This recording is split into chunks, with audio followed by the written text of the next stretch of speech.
Excellent début de saison, même si, bon, hier, malheureusement, Pathé, vous avez perdu à domicile contre Mallorca.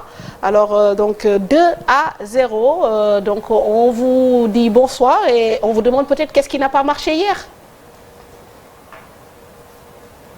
Bonsoir, mon Fatou. maa ngi leen nuyu di nuyu invité yi nekk ci plateau bi yëpp di nuyu waa Sénégal yëpp aussi. Ouais, comme vous le savez, hier on a perdu notre premier match de la Liga à domicile contre Mallorca. Pour moi, c'est mérité de leur part. Voilà, ils ont bien travaillé le match en nous laissant la possession du ballon et en nous empêchant aussi de jouer avec nos forts. Ils étaient bien plantés avec 5 défenseurs derrière, 4 milieux de terrain et un attaquant. Bloqué couloir yi nga xam ni souvent mooy nekk sunu fort et ils ont su profiter de nos erreurs aussi pour gagner le match. Alors, gis nañu que démb aussi vous avez joué en défense centrale comme lors du précédent match où effectivement vous étiez à 10 contre l'Espagnol. Est-ce que loolu nekkul loo xam ne dafa nar a wéy? Ouais, hier j'ai joué comme défenseur central. Tout comme le week-end passé contre l'Espagnol après le carton rouge. Et hier, coach lui répétait la même chose.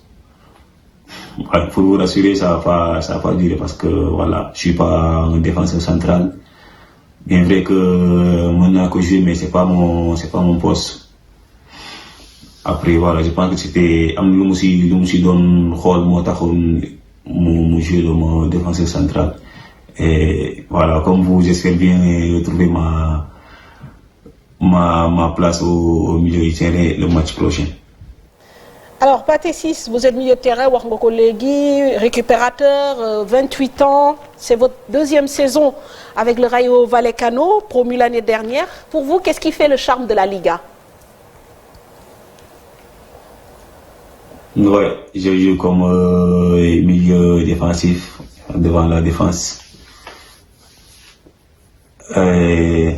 Charme Liga yi pour ma Liga def c'est le beau jeu parce que voilà bu ñu nee la Liga loolu ñu ko xalaat c'est le beau jeu. Après voilà am na côté match yi aussi boo xoolee la plupart ay derby la ay kii yoo xamante ni même ville la nekk et ça aussi supporters yi dañuy ñëw en masse loolu aussi day yokk charme pour man day yokk charme Liga bi. Alors, formation bi aussi il faut que ñu wax ci Jambar. Donc, vous avez intégré un peu tard quand même le milieu professionnel. Est-ce que vous pouvez revenir un peu sur votre parcours?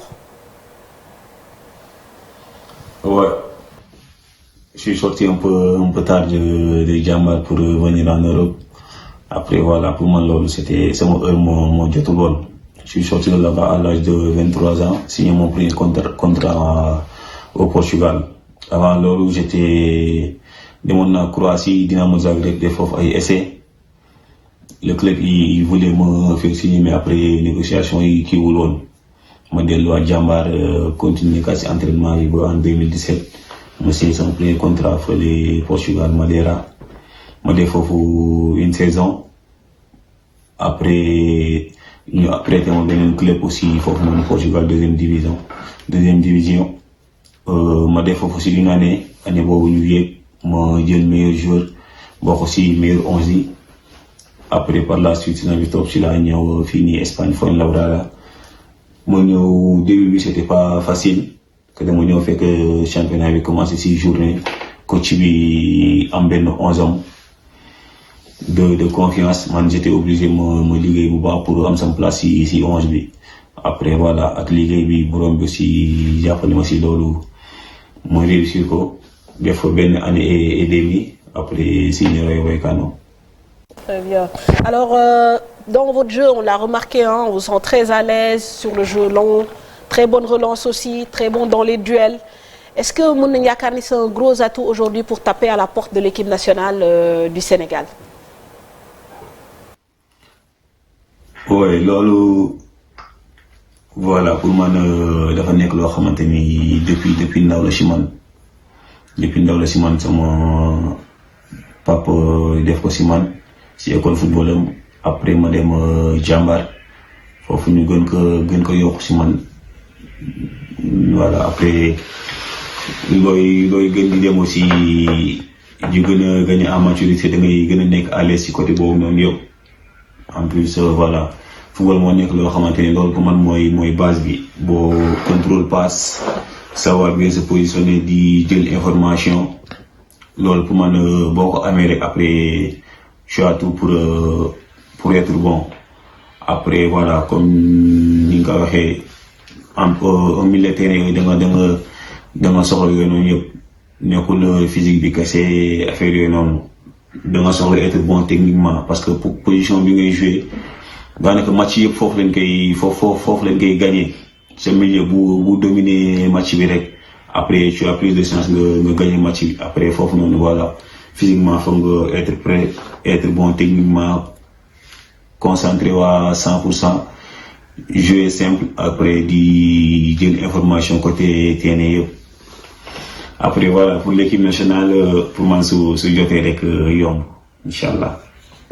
su jotee rek yomb mais xam nañ ni que xam naa mi ngi si benn si coin de votre tête merci en tout cas Pathé et donc joueur de Rayo Vallecano excellente soirée donc voilà bon repos ça a été un plaisir alors Cheikh rapidement Liga c'est un championnat que tu suis ce joueur aussi il est en train de monter en puissance gis nañ ni que Sénégal aussi suñu équipe bi am na poste boobu soxla nañ fa renfort donc est-ce que c'est le bon moment pour lui.